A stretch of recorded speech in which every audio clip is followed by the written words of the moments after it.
Has the pandemic forever changed the face of formal employment as we know it? We take a look at the pros and cons of working from home versus the office and dig into the labour processes around it. Tanya Nefdt reports. The workplace as we know it has changed dramatically over the last 2 years, with COVID-19 restrictions forcing many businesses to continue their operations remotely. Carla Barlow is a senior buyer for a major national retailer and also a mother of two. She's had to convert part of her home into this office space since COVID hit. When COVID just started, we were at home, of course, every day. And then as the levels dropped, the company decided, okay, let's start the hybrid model.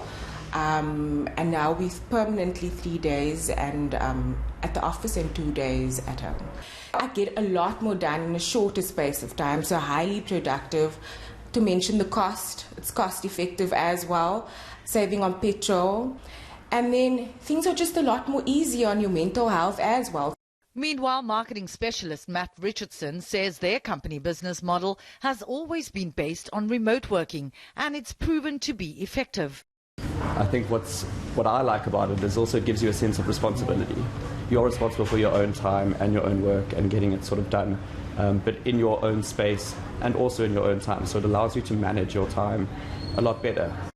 I think there are definitely things that you miss. You miss the office camaraderie. You miss the ability to just quickly ask someone a question without having to WhatsApp them first and sort of organize a meeting for the sake of another meeting.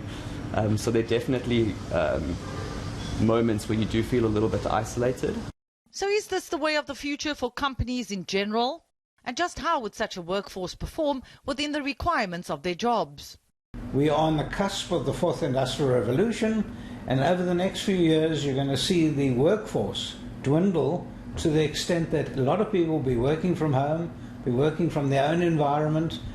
But how do you keep the productivity up? How do you keep control?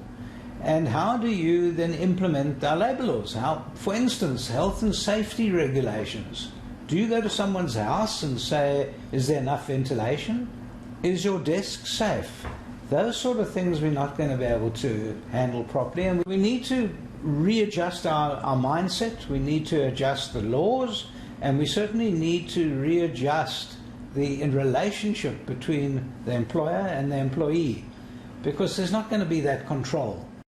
Whether it's working from home or trekking to the office, the bottom line for the employer is productivity and at the same time, a happy and well-balanced employee. Tanya Nefdt, Cape Town.